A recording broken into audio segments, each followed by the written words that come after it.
Viewers, as we speak, after Dipu Chandra Das, another Hindu youth, Amrit Mondal, alias Samrat, was beaten to death by Islamists in Bangladesh. That's the report that's coming out. The incident occurred last night in Pangsha Upazila. And according to the cops, Amrit Mondal was allegedly accused of extortion.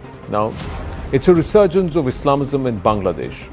The Global Center for Democratic Governance report that CNN News 18 has accessed here on the right time states that the period following 8th August 2024 has marked a profound turning point in Bangladesh's internal security landscape. What was once considered a contained threat, violent extremism driven by radical Islamist networks has resurfaced with renewed intensity, exploiting political uncertainty, institutional fragmentation, and a shifting ideological environment. Now, the resurgence of banned Islamist groups like the Hizb ut-Tahrir, now, they are a symbol of growing influence of Islamist ideology, held open demonstrations, march for Khilafat. Participants openly chant for a caliphate. Now, this indicates that it is more than a mere ideological revival. It reflects extreme confidence in operational freedom, defying bans. It also signals the erosion of state control. There's also the resurgence of banned Islamist groups like the Hifazat-e-Islam, an advocacy group drawn from the network of Qaumi madrasas, intensifying acts of and influence since August 2024. This entire transition period seems to have just emboldened them further. The clerics affirm hardline agendas, and there's a resurgence of banned Islamist groups like Jamaat-e-Islami. Previously banned leaders prosecuted for war crimes during 1971 have been freed. Yunus lifting the ban in 2024 on this entire organization. He rehabilitated them, held one of their largest rallies, allowed them to hold one of their largest rallies in Dhaka. The student wing, the Chhatra Shibir, has a history of extremist recruitment. Then Islamist Dhaka risking this entire region is another question. Why? Because sanctuary for transnational terrorism. It also is using, right now, Bangladesh being used and is using Rohingya refugee camps as potential recruitment hubs. There's a spillover of insurgent movement across the frontier. And also, it threatens the security of Bharat's northeast altogether. There is also this entire threat that Myanmar and ASEAN states face. The entire subcontinental region could see an extremism spillover. Bangladesh is warming up to anti-Bharat forces. Cooperation agreements with China, Pakistan and Turkey. Improved relations with Pakistan. Diplomatic visits from high-ranking Pak officials. ISI deepening its connections with radical Islamists like the Jamaat. ISI-backed terror training camps on Bangladeshi soil. ISI handlers training Rohingya youth, cadre from terror groups. There is so much more that's happening in Bangladesh. And this is on a day when Tarique Rahman steps back in Dhaka after 16 long years. Let's go straight across to Sri Muhammad Ali Siddiqui, Secretary General of the Bangladesh Human Rights Watch. We also have Lieutenant General D.P. Pandey and Abhijit Iyer Mitra joining us, and hopefully in a short while we will also have Aminul Polash joining us. Dr. Anand Ranganathan also with us this evening. My namaste, Jai Hind, Vande Mataram to everybody. Muhammad Ali Siddiqui ji, first let me start with you. There is a rise in extremism. There are 43 terror outfits that are currently operating in Bangladesh. Most of these outfits were actually incarcerated, their leaders incarcerated. The Jamaat is on the one side, BNP on the other.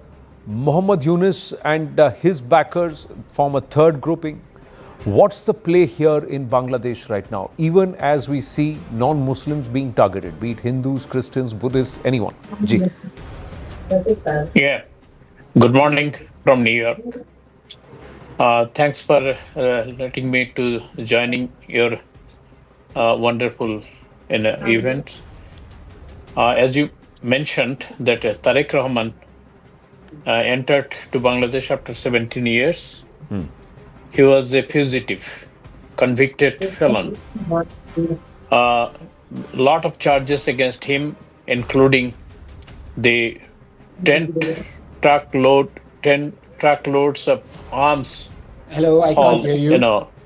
Imported to Bangladesh, and that cache was supposed to use for the terrorist and separatist of the Indian Seven Sisters, as you know.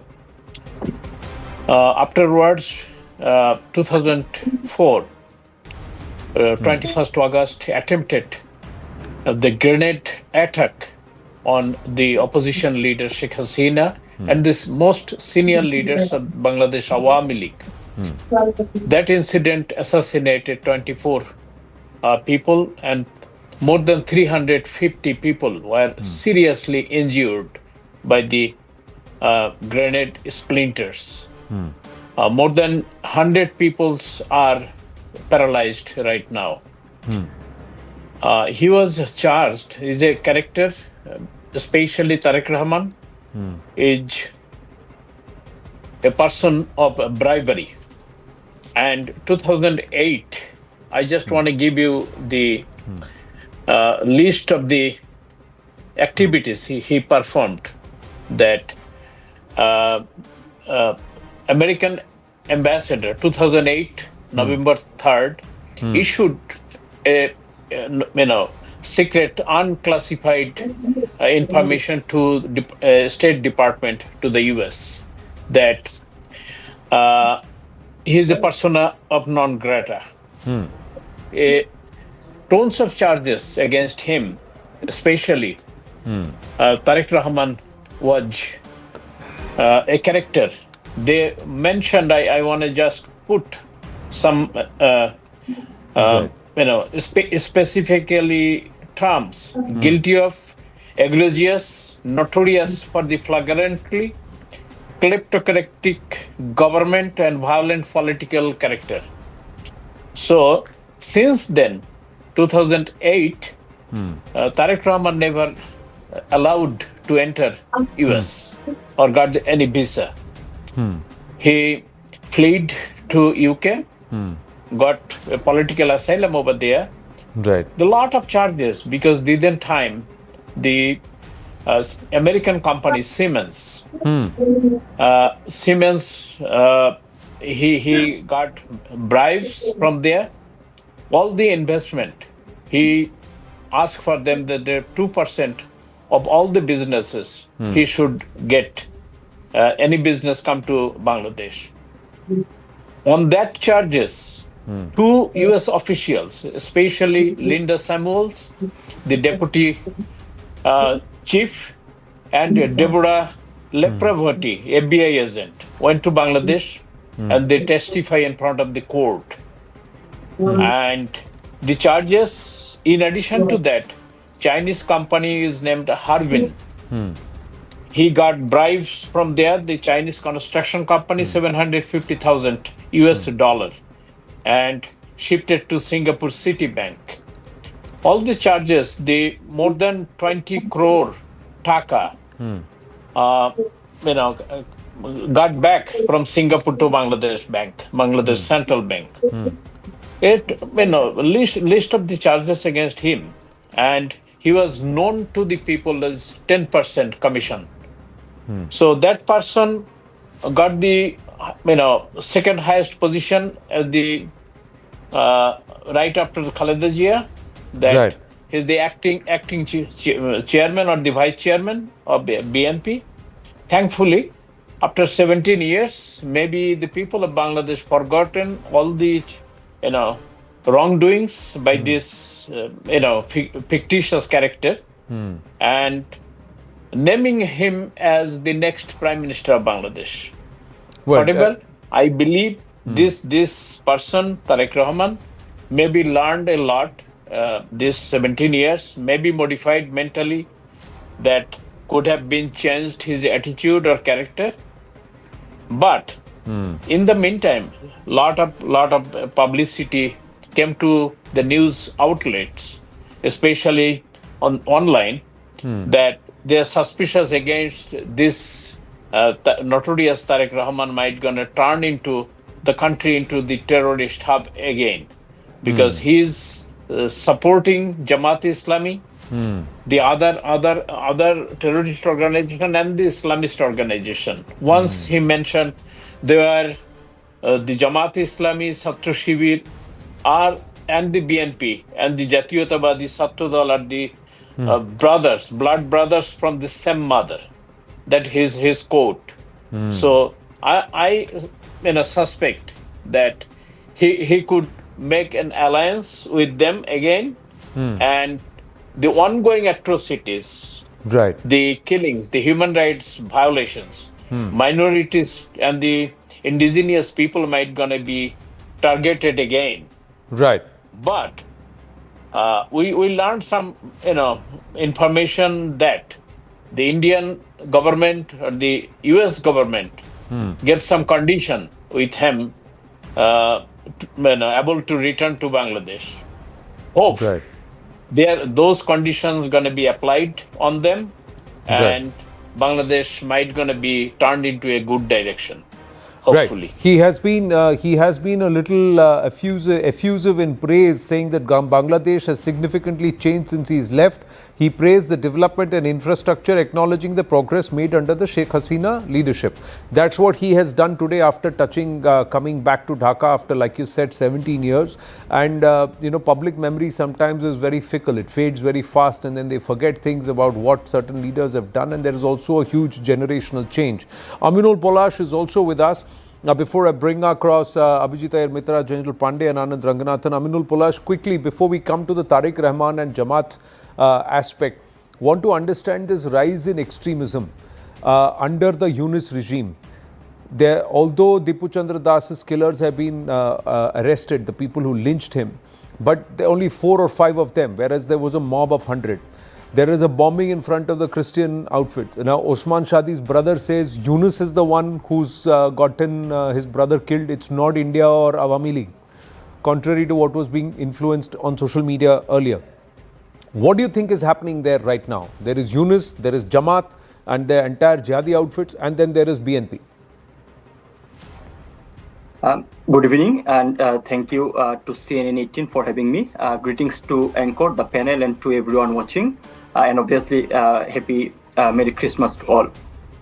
So, as you were talking about the targeted minority violence that have been structured for last almost half a year during this illegal interim regime, the Dipu Chandra Das incident is not the single incident or an identical incident. We have seen over the last 18 months same type of incidents frequently, and it's not started very recently. I can tell a specific incident when it started, when in 5th August 2024, when the mob attacked Baniachong police station. Yeah. So at that time, you can remember that army present there, they rescue all other police officer and police staffs, but they handed over one police officer named SI Santosh Chaudhuri to the mob, and they lynched her and hang her body in front of the police station for long 3 days. So that was that horrifying incident started right after that regime changed, and it has been continue over last 18 months. So from Dr. Yunus' part, what we have seen, categorically denial of every incident.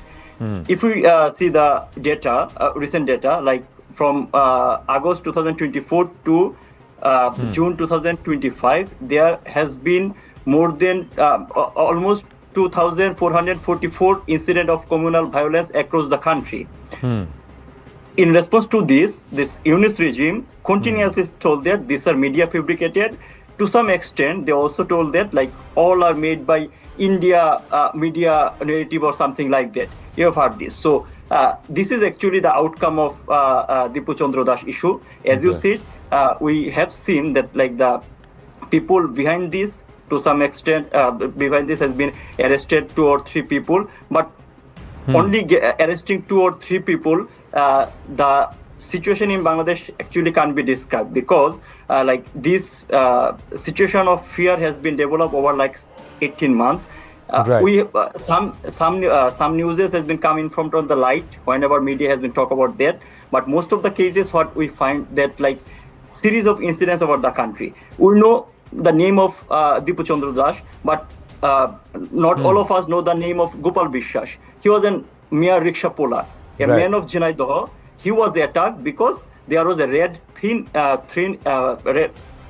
thread in his hand, and the mob accused him being an Indian agent, raw agent, and he was brutally beaten and handed over to police. Like a people based on like having a red thread on his hand, he has been being identified as an Hindu. He's been being identified as an Indian agent. So this is the exact situation in Bangladesh, and obviously not only Yunus, the other active political stakeholder. We're talking about like currently about BNP, the BNP, Jamaat Islami, and all other fractions are either actively participated in this incident or being silent to support this incident. You know about the like our very recently Prathamalu and Daily Star office has been attacked and burned, and the Mahfuz Anam, the renowned editor of Daily Star, has told that we are entered in the era of like murder. Forget about freedom of speech; it is matter of existence. So, Prathamalu and Daily Star, they are one of the like most influential non-state actor in Bangladesh. When their editor are speaking like that, they actually indicate the real scenario of Bangladesh. But the problem is now, whenever Prathamalu and Daily Star they got attacked, they are talking about these issues. But whenever the Awami League activists, whenever the people based on their religion, people based on their political ideology has been attacked for last long 18 months, we have seen even Prathamalu, Daily Star being the leading pioneer journalist of Bangladesh, they remain silent. They thought that like this mob violence could be targeted only to Awami League people or to Hindu people very specifically. But we know that like it doesn't end this way. After 5th August, a huge number of terrorists, they are contained in the jail for long, has been released, get bailed. You can name Joshimuddin Rahmani, you can name Harun Izhar, we can name Major Jia. We have seen them in the public arena speaking the fundamentalist speeches. They ignite the overall situation. So, and also the after 5th August, all the police station has been looted. Thousands of arms are currently in the hands of these terrorists. So, in a nutshell, Bangladesh in the verge of like being an I'm not saying being not terrorist country, but the like is extremist country, and the current interim regime are the silent supporter, to some extent the promoter of this situation. No, you've outlined it brilliantly. I'm just going to request the team to pull out the chicken neck graphic that we put out the other day. Purely reference to understand the exposure that Bharat has to various sides of Bangladesh. There are 64 districts in Bangladesh, of which Abhijit Iyer Mitra, General Pandey and Dr. Ranganathan, along with our guests from Bangladesh and who are joining us from different portions of the world because they have had to flee the country. It's that these tanzeems, there are 43 jihadi tanzeems who are currently on the loose and having a free run within Bangladesh. And they are not going to operate in Bangladesh. Their attentions are directed towards Bharat, towards the Bengal side, towards the Siliguri corridor or Chicken's Neck, towards the northeast, different states. Now, if you look at the various states, see Meghalaya, Tripura, Assam, then there is the Sikkim region and Bengal region. All of these tanzeems operate in different corners, and they are only going to spread outward and try and create action into Bharat. The common thread between all of them, these rioters, etc., and these entities, except for perhaps as of now Tarique Rahman and the BNP, but if he's in bed with the Jamaat, then he endorses that, is the fact that they all believe in the concept of East Pakistan. The Jamaat believes, and correct me if I'm wrong, General Pandey, the Jamaat aligns itself, the Jamaat in Bangladesh aligns itself with the Maulana Madudi's JUI in Lahore. And they believe that that's their real headquarters and that's where they would want to align. So the only thing that is deterrent to them, or they would want to draw a parallel line, is to try and occupy that entire road, the national highway, which was earlier called, which was built by Sher Shah Suri from Peshawar to Patna. You know, General Pandey. Yeah, so The 1971 was not what Jamaat wanted. Bangladesh was not what Jamaat wanted or the Razakars wanted. And they have waited very patiently to create the situation when the time comes and the opportunity comes, both within their country, the new country, and of course in the fringes along the Bangladesh into our territory as well. And the security situation today is surely very, very difficult and tense, right? So while they can have pipe dreams as of now, but their efforts, and you need to read there's a book by Sanjay Dixit, must read that book. What is the long-term strategy and how it is going to unfold? This is possibly one of the first few steps which are unfolding. But yes, before I come to the topic, I must just tell you that very beautifully, Aminul has said something, and how the media silence thought that they are not going to be touched. The Muslims of Bangladesh need to be worried from the Muslims of Bangladesh who are radical, who are extremist, and who will come looking for them. Because if Islam was the solution for everything, Pakistan should have been a very, very peaceful country, and so would be other countries where the challenges are going on, right?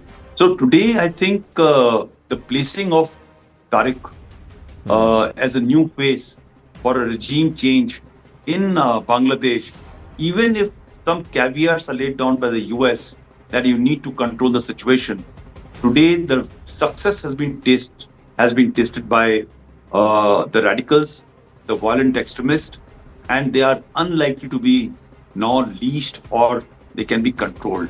When you take out so many criminals, adding another one from outside and para-dropping him or air dropping him will just add one more number. The only challenge is that will he like to use the tools which he has been using 17 years back and thereafter?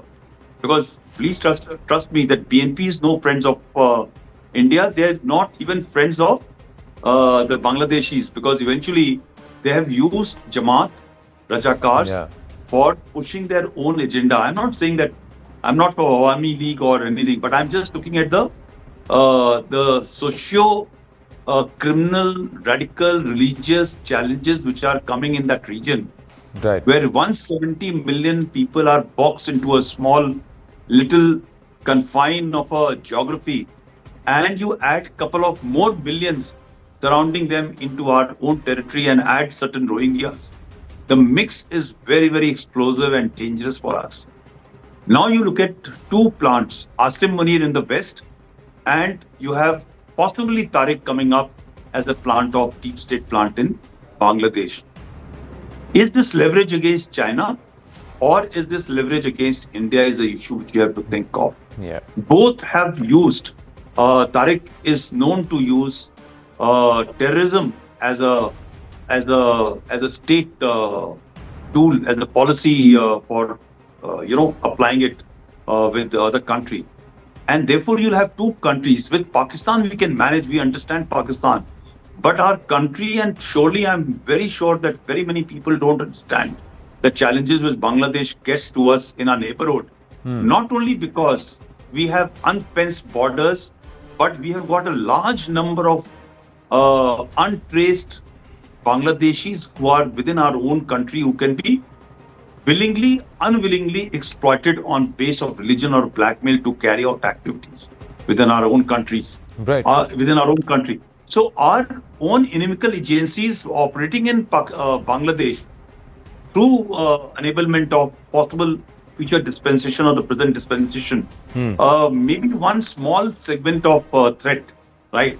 But the larger threat will come out that how these people are going to use Bangladeshis who are nested within our country, not for a few years, but as in your previous program, the Chief Minister had brought out for many, many decades that which side their loyalty will lie. While they may be carrying the voter ID card, identification documents, they may have 40, 50 years within our country. Which side the loyalty will lie? Will it be Bangladeshi loyalty or will it be related to religion is a matter of major concern. And I think we should start looking at very, very seriously. Yeah, and we already may have a lot of the wolf who will be hiding along with the sheep. Even if a large population may have come to Bharat because facing economic penury or looking at a better opportunity, and they would have, they would be residing here. There would be those who would have seeded themselves here. There are assessments which believe that the ISI, which is so active now in Dhaka, which has entrenched itself, may be activating the eastern side far more than the western side in the future, just to create more trouble for Bharat.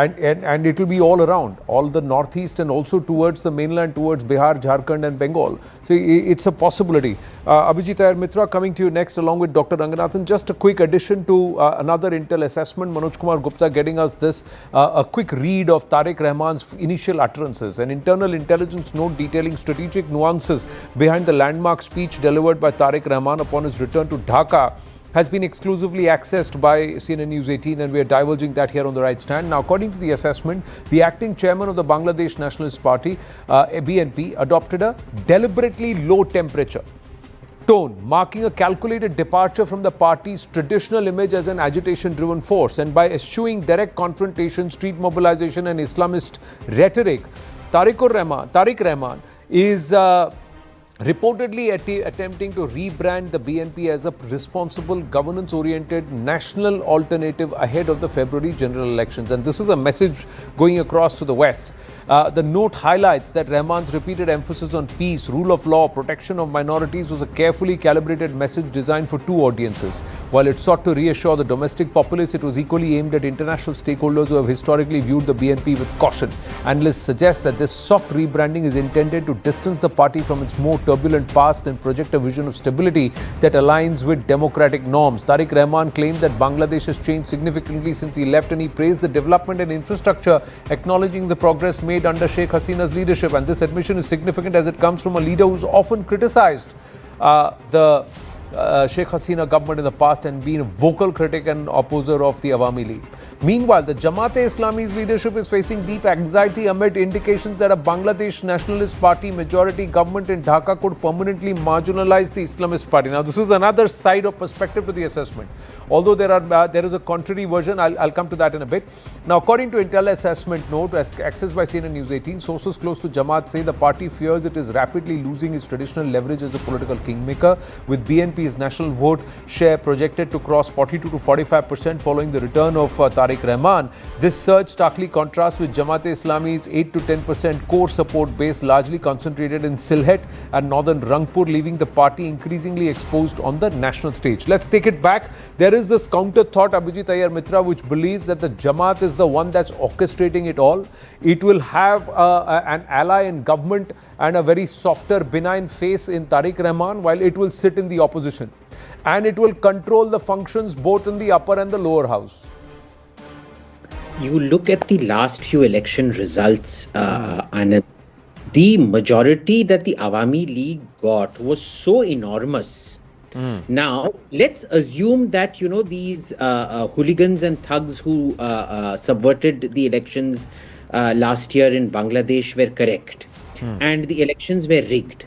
What is the first thing you do when you get power? You call an election. Yeah. Why is it after 1.5 years they never called an election? They say they have to fix things because they realized after coming to power that all their nonsense about, Awami League not having the majority was all nonsense. And they realized that the people actually supported Awami League. Why did they support Awami League? Because you see, unlike Khalida Zia, who has never gotten over this, she blames India for killing her husband. She's never gotten over it. I'm hoping her son has gotten over it and will, engage in forward-looking politics and not the kind of destructive politics that his mother engaged in. Again, I might be wrong, and he might be just as bad or even worse than his mother. I honestly don't know. I think we give him the benefit of the doubt for now. But Mohammed Yunus and co realized that it was very, very clear that any election held, the Awami League would sweep again and again and again, because their entire record was one of delivering unprecedented growth to Bangladesh, to the point where Indian members of parliament and the intelligentsia were saying, why will anybody from Bangladesh come to India? Bangladesh has higher living standards, higher health care, this and that, etc., etc., right? So that was her record. Now, we need to understand what is happening out here. The BNP is actually quite scared of the Jamaat because BNP used to do soft Islamism. The Jamaat does hard Islamism. The Jamaat are the leftover of the Razakars who supported the Pakistan army in raping and killing Bangladeshis in 1971.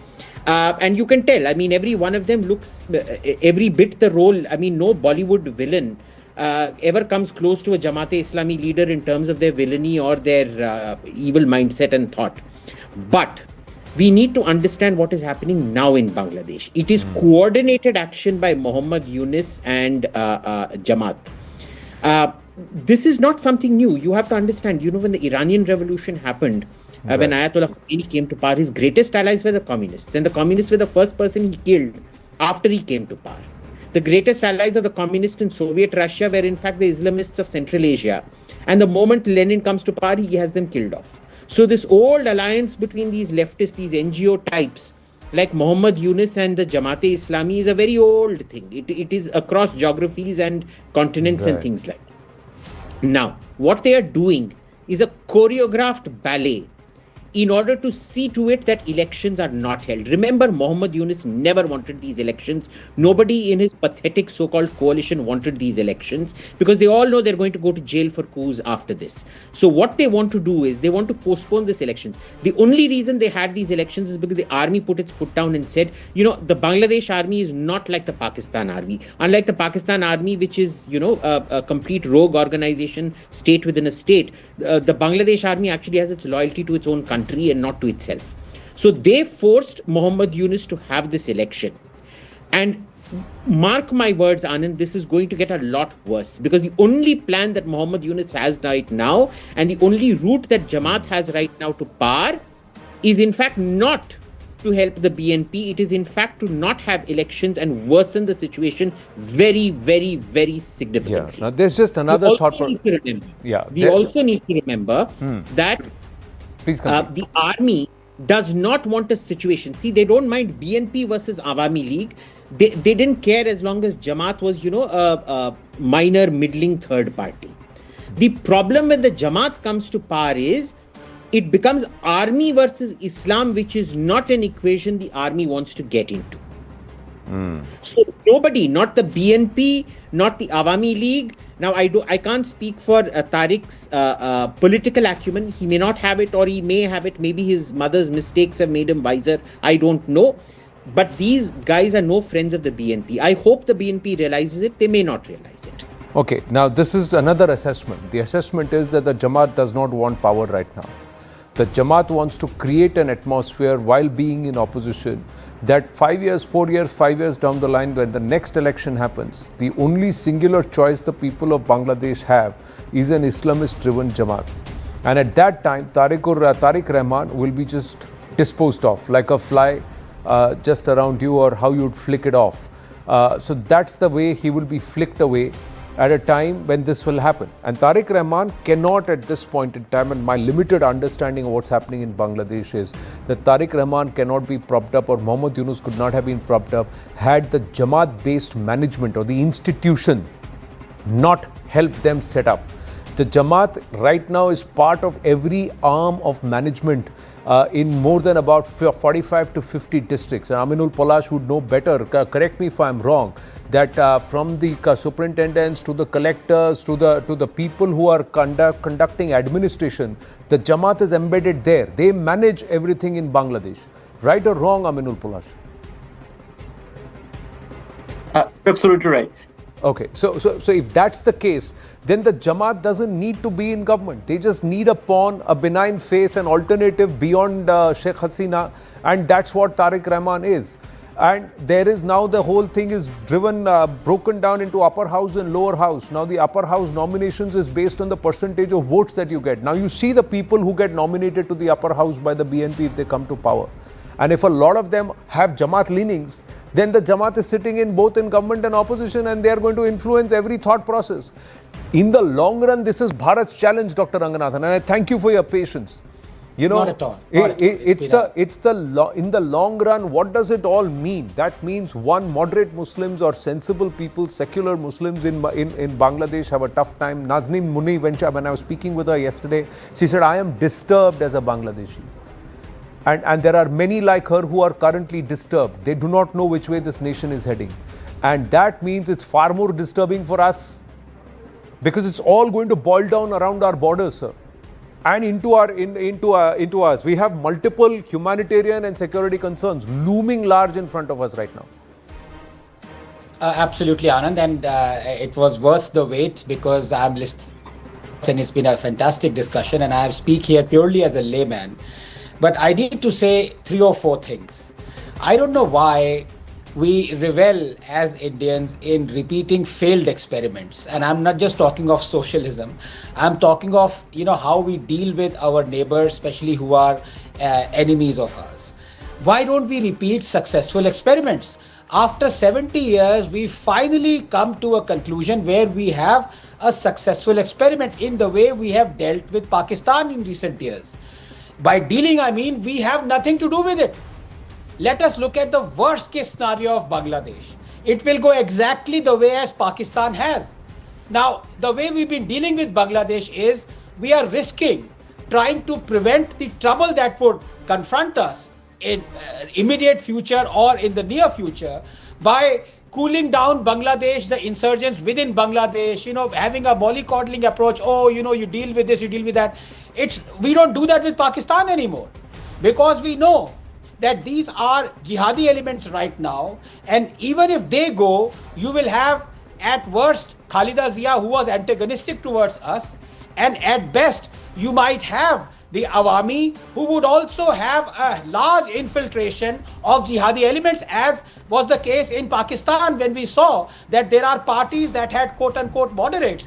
They've been completely infiltrated because the environment is such. So can we stop taking this risk and completely deal with Bangladesh exactly like how dealing with Pakistan? Now, 2 things. If we have to do that, number 1, we have to take back all Hindus from Bangladesh. There are about 12 million. We can accommodate them, so that Bangladesh loses the leverage which even now, sadly, Pakistan has. Number 2, do we realize that while we have only 3,200 kilometers of border with Pakistan, much of it is terrain-wise inhospitable. We have a terrain-wise quite hospitable border, which is 1,000 kilometers more with Bangladesh. And not only that, not only is it porous, not only it is heavily habitated, it also, we have a situation where we have, by most accounts, even government accounts, 20 million illegal Bangladeshi immigrants. Now imagine a situation where Bangladesh and India are at war. You saw what happened yesterday. We have Indian legislators who are threatening the army from setting up a camp at the chicken's neck. We cannot afford it. We have to treat Bangladesh exactly like how we treat Pakistan, but we have to make sure that the border is as sealed as Pakistan's is. We have to make sure all the Hindus are with us. And then we don't care what happens there. Let's not try and placate the internal Bangladeshis, even if they might be coming seemingly moderate out there. Good luck to them. Deal with your country. We would have nothing to do with it, like we have nothing to do with Pakistan right now. But that's not an easy position to take. That's not an easy position to take, especially we have because to be prepared. Yeah, no, that's not an easy position to take. It's not an easy call to make, because 1971 Bharat had a role to play in the liberation and to ensure the success of the moderates and those who wanted to look, who had a different outlook. So it's quite complex. It's not easy, but the biggest challenge is right now what happens with the Awami League and Sheikh Hasina. So, Mohammad Siddiqui ji, final word. I'm over time on this, but quickly, I just would like your thoughts. What happens with Awami League and Sheikh Hasina over the next 4-5 years? I'm very much concerned about the Awami League's future, as Tarique Rahman arrived in Bangladesh as a convicted felon I mentioned earlier. The reality is that the American lawmakers, I think 7 of them, wrote 3 different letters to Muhammad Yunus, and one of the congressmen sent another letter to the Secretary of State, Marco Rubio, they are concerned that the ongoing atrocities in Bangladesh, the minorities, persecution, opposition leaders, non-existence, the democracy is in exile kind of thing. There is no freedom of assembly, no freedom of press, Right. no freedom of religion, and the women's are vigorously abused and raped. So those are the things they concerned about. An upcoming election, if their letters mentioned that inclusive election should be held on next February and participatory, free and fair. So there is no sign was given from the interim administration on that issues. No, I think So they very clearly if- said today. I think there's been a utterance late last evening that Awami League stays banned. That's the response that's come so far. So that means the elections are not going to be free and fair in the true sense at this point. And somewhere, Sadiq Saab, I've run out of time, but the US State Department and its intelligence wing, the CIA, seem to be at divergence with respect to Bangladesh. And that's going to be a concern. I'll pause there and we'll take this forward and we'll continue to keep Bangladesh on focus. Thank you for your time. To all our guests, Abhijit Iyer Mitra, Dr. Ranganathan, do stay on with us as we shift focus to something that's important, viewers, and we thought we should bring it to your notice. Aditya Dhar's Dhurandhar has become the biggest hit of actor Ranveer Singh's career, as well as just the 11th movie in the history of Bharatiya cinema to cross the 900 crore mark, and as we speak, it is inching closer to the 1000 crore number in box office returns, global, national and global earnings. Now, after marking yet another successful day at 17.75 crore domestic collection, this actioner is all set to wrap up its third week in cinema halls on a successful note and has already earned over 150 crore in the last 6 days. Now, at the same time, it's entered the top 10 Indian movies by domestic earnings too. Dhurandhar box office collection in Bharat stands at an estimated 607 crore and as of now, around 936 crore worldwide. Now, breaking stereotypes, smashing narratives, this is a movie that is unabashedly patriotic and somewhere, one can say, undeniably nationalist. So now, Abhijit Iyer Mitra and Anand Ranganathan with us. Those who call this propaganda, are they now going to eat the humble pie? Is this still propaganda or purposeful? That's the question that I ask. Dr. Ranganathan, since you were last in the previous conversation, you're first now. Go ahead, please. I'm actually itching to hear more about what our good friend Abhijit has to say about it because his language is much more flowery. But I'll just say a couple of things. There he goes laughing again. No, but couple of things. Number one, I don't know to what extent it has fictionalized the reality of Pakistan. But let me say this, the fact that it is a super hit illegally in Pakistan, and thousands of Pakistanis, many of them influential YouTubers and journalists, have said, yes, this is as close to reality that we face every day and we faced in Karachi. That tells you that it would not be that far removed from the reality, i.e. non-fiction. Number two, as many, I don't know what to say, inexperienced or, semi-literate YouTubers in India are saying that this is propaganda because look how intertwined fiction from non-fiction is. Well, that is the normal territory of hundreds of films. I mean, for example, Schindler's List, it dealt with a reality, but a lot of the story was fictional. A lot of the story had crafted dialogues. So many other instances as well. I mean, most of the biopics are like that. Apollo 13 was like that. I mean, I'll die speaking about the number of films that have had elements of fiction, but have been, enveloped in non-fiction and saying that this is either inspired from true events or based on a true event. That's the normal for the course. To single out, Dhurandhar and saying, oh, look, this is harakiri and this is blasphemy, that means you don't know how films are made. Number two, Pakistanis live it, we believe it.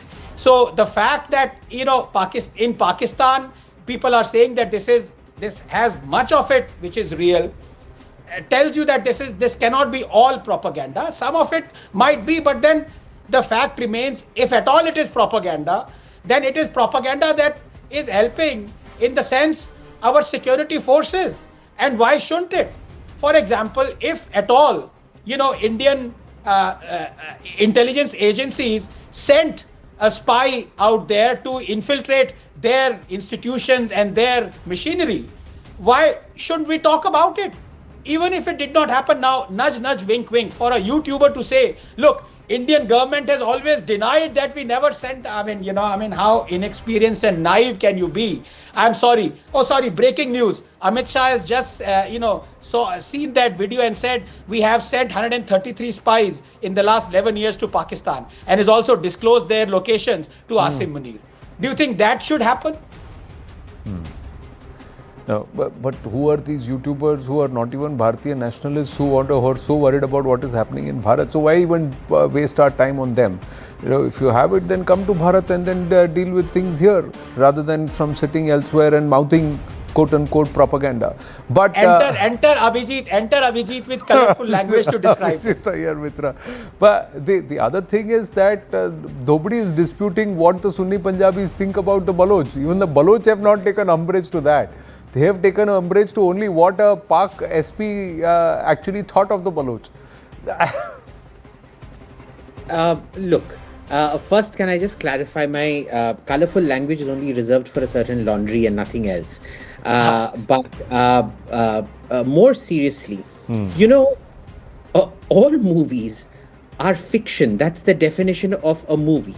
Now, you can be a film critic and have an opinion. But to be a fact-based anything, critic, YouTuber, journalist, whatever, you need to realize,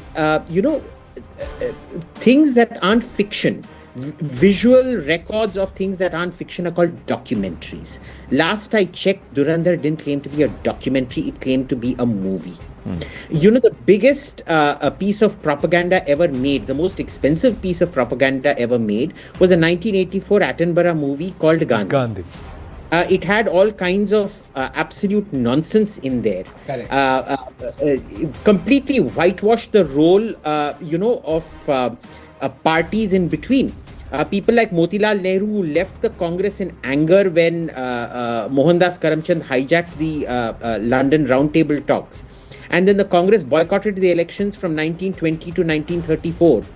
And during that period, most of our, instruments of independence had already been negotiated by the Democratic Party, the Nationalist Party, the Swaraj, I think it was the Swaraj Party or the Swatantra Party, I forget.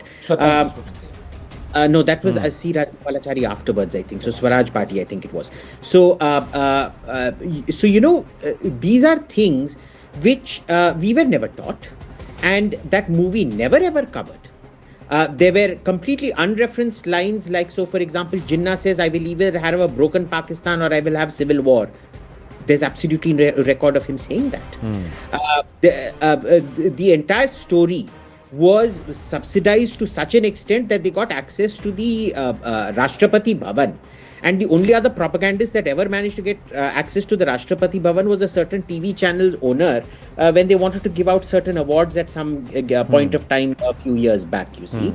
So this kind of, I totally expect critics, YouTubers to have an opinion on the movie.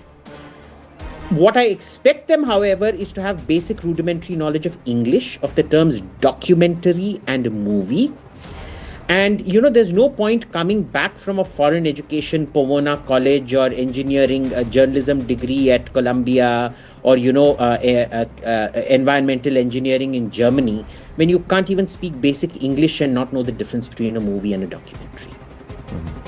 But more importantly, these people should come under the Publishers Act, come under the IT Act. No. Stupidity should never be a crime. Stupidity is a human right. Stupidity is a crucial human right. Stupidity, having a low IQ, must never be punished. Yeah, but we must have great concern for our unfortunate brothers and sisters who are born with low IQ and have, through whatever nefarious means available to them, managed to get foreign educations. No, stupidity must never be a crime. Unfortunately, it turns out one of the YouTubers might have violated German laws for jailing up to 3 years by comparing something to a Nazi anything, because they take Nazism, the accusation of Nazism is taken very. It's a criminal offence. So I also believe that common sense and intelligence is also a human duty. So while you're talking about basic rights in one angle, I'm talking about duties in the other. But yes, Dr. Ranganathan. No, I'm just saying, look, I mean, I'm as a free speech absolutist, anybody, be it Indian or German or Ugandan, can speak, according to me, anything criticism, but as long as it is at least on the face of it, has some element of truth to it and not propaganda. I mean, for example, the comparison was made between, the lady who was Hitler's propagandist, who made the triumph of the will. It's funny that the analogy was not made between Gandhi, the film Gandhi, that was out and out propaganda more than the triumph of the will. So obviously the illusion has been that Modi is Hitler and this is all propaganda. Well, the fact of the matter is that you've been shown to be absolutely woefully inadequate as far as your knowledge for what a film is, what what propaganda is, and ultimately what the intertwining truth. Don't be a platform, be a publisher. Come under the IT Act.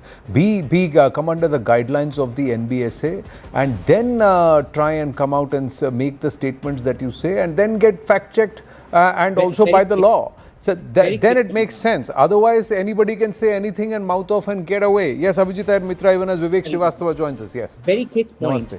Look, comparing somebody to Leni Riefenstahl and the movie The Triumph of the Will, I just want to point out it was a relative of notorious gangster Mukhtar Ansari and the former president, Mr. Ansari, a gentleman called Yusuf Ansari, who wrote this particular book, A Triumph of the Will, about Mrs. Sonia Gandhi. The exact title of Leni Riefenstahl's Nazi propaganda movie. So, it is so sad. And in fact, this person's wife is an anchor on the formerly Rashtrapati Bhavan's favorite TV channel. So, it's life comes a full circle, you see. I certainly wish the YouTuber took up Leni Riefenstahl with Mr. Ansari. Anyway, it's not about the YouTuber, it's about those who believe this movie is a propaganda and it's not purposeful. Talking of propaganda, now we have Vivek Srivastava. Okay. Okay, Vivek Srivastava. Yes. Last 1 minute, sir, 1.5 minutes. That's what. Sir, Gandhi is out. It is VB Ramji, and Gandhi is not needed. Gandhi Darshan is a farce. Gandhi movie is propaganda. Nelson Mandela is a fool. The United Nations is a fool. Across the world, the theory of non-violence is not needed. Aaj Christmas hai, Merry Christmas, attack as many Christians as you want. Break as many churches as you want. But nothing is propaganda. There's no Hitler over here. And that is what these guys want to say. Aap jitna marji pedal karo. You are highlighting Bangladesh. I support you. You are highlighting the lynching in Bangladesh. I support you. But don't try to replicate it over here. And yes, there is fascism over here. There is Nazism over here. It is growing. And glorified professors like Dr. Anand Ranganathan रोज उसकी batting करते हैं. कल बताएंगे ये मेरे को आंकड़े से कि कितने चर्चों पे हमले हुए. कल ये बताएंगे. कहां पे सेंटा क्लॉज को तोड़ा गया, कहां पे स्कूलों में बच्चों को रोका गया क्रिसमस मनाने से. कल बताएंगे डॉक्टर रंगनाथन टीवी पे आकर के. और फिर पता चलेगा कि weather what ideology is being promoted over here. You are attacking not Gandhi. You are attacking non-violence. You are attacking secularism. You are attacking the idea of brotherhood of the various religion and castes. You don't need it. You need the Manusmriti. That is the problem. Yes, Dhurandhar is a propaganda film. Yes, this is the propaganda film. Gandhi was not propaganda. Gandhi ने देश के लिए लड़ना शुरू किया. उनको नहीं मालूम था देश आजाद होगा या नहीं हो गया. गांधी नेहरू जेल में गए थे. आप समझे किसको किससे आप कंपेयर कर रहे हैं? अरे ब्रेक फेल हो गया. रुक जाओ. नहीं क्यों रुकूं मैं? तुम जो मर्जी जिसको मर्जी बोलोगे.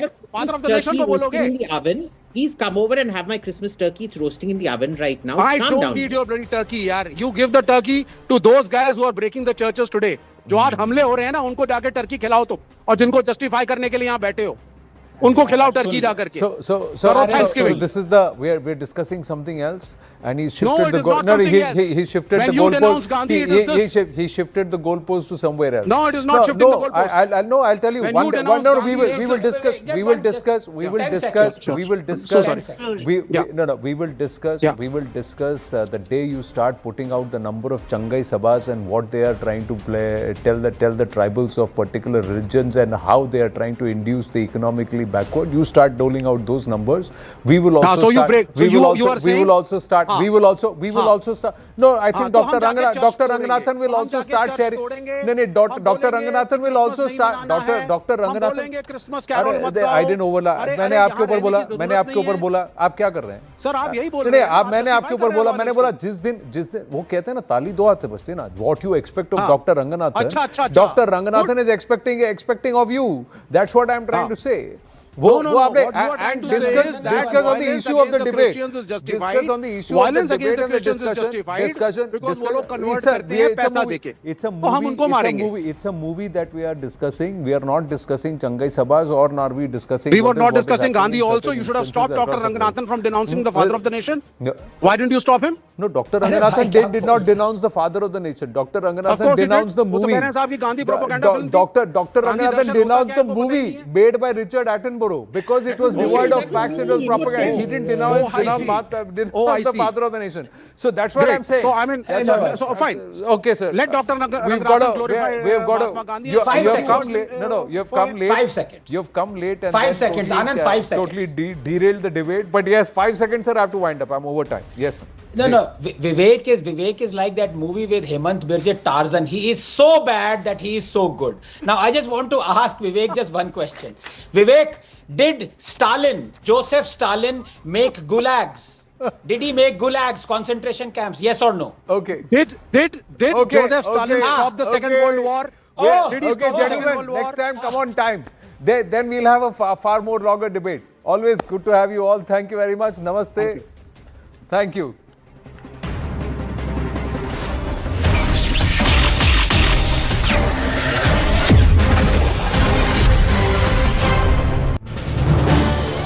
This is News 18 Network.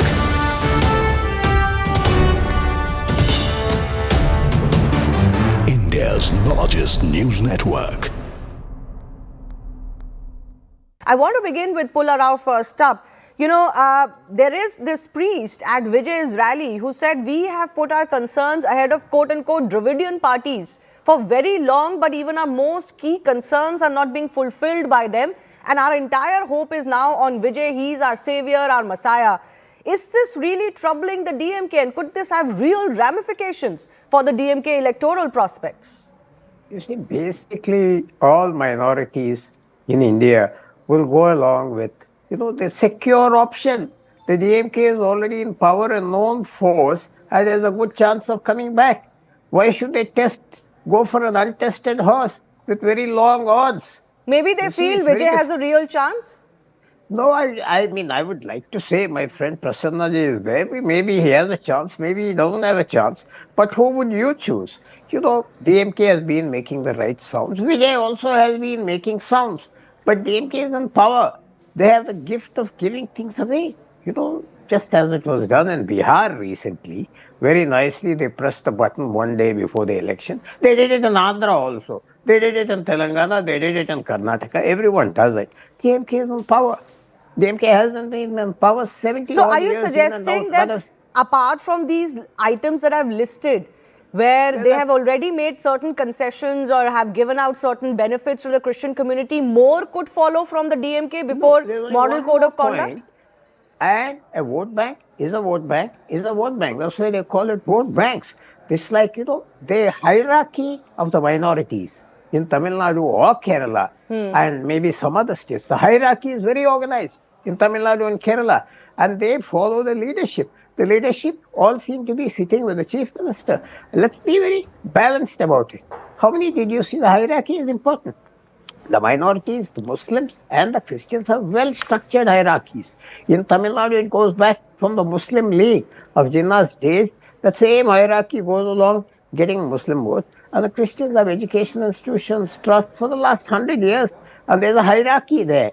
So therefore the hierarchy, the power structure, they're all with the DMK at the moment. Will they change in the next month, 6 months? I don't know. Yes, DMK, Vijay is a fresh face, but he's untested. He has But nothing to Pula Rao, will you admit at least that all of these movements we are seeing within the DMK indicate that they are nervous, they are worried, which is why they are also making overt outreach to the Christian community. If you're not worried, anyone, you'll lose your elections. You should be worried. You should not be overconfident. You should be very hardworking. All of that. Hardworking means giving more into the demands of the Christian community, giving more doors or giving more concessions. I have a long-held belief that a challenger should be stealthy. The challenger makes so much noise that the fellow who is being challenged, he gives everything. As you said, the list is being given as if it is a free checkbook. The challenger should have been more stealthy. Okay. Challenger should have surprised the government. He has said, I'm going to do this, they say, I'm going to do that. Okay, Therefore, interesting. Can I bring in Ms. Prasanna on this? The challenger is too much in the face. He's talking about Vijay, of course, here, which means that the DMK that is already in power and has traditionally held this vote bank like a rock could make moves to negate the Vijay factor well before it becomes they come to the ballot. Okay, good evening, everyone. When you say like DMK was holding those vote bank, any vote bank is not giving like a patent to anyone. Is that the truth? No, right? Anyone who comes and anyone who they believe they will vote. It's true that in the past they have been alliance with Congress. That is why minorities believed them and they were supporting them. Now they realized that it's not going to work out and they see our chief Vijay as an alternative. That is why everyone is like coming towards him and then saying like he is going to win the election and he is going to be the CM so that he can fulfill the demands. So of course DMK is scared of our chief. That Dr. Anand Ranganathan also with us this evening. My namaste, Jai Hind, Vande Mataram to everybody. Mohammad Ali Siddiqui ji, first let me start with you.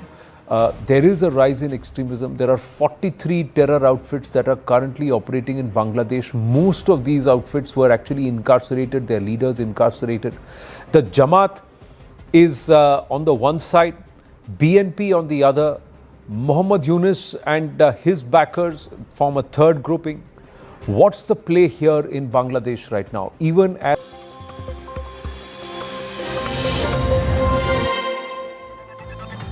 Very good evening. You're watching Brass Tacks. I'm Akanksha Swaroop. As Christians across the globe celebrate Christmas, the birth of Christ the Savior, the message of peace, humanity and compassion couldn't be more relevant to Bangladesh today because on Christmas Eve, a cocktail explosion killed one. That too in front of a Dhaka church. And that's not all. Following the barbaric killing of Dipu Chandra, yet another Hindu has been murdered. According to Bangladeshi media, 29-year-old Amrit Mandal, alias Samrat, was beaten to death by a violent mob late on Wednesday. Somehow, the shock and horror of it all is drowning because Bangladesh continues to sink into the abyss of hatred and jihadist violence. Given that a church was the target on Christmas Eve, let's remind you of the violence perpetrated against the Christians in Bangladesh. One that's not new. In fact, it is cyclical in nature. Christians, though less than 1% of the population, have long faced hostility from militant Islamist groups. Sample this.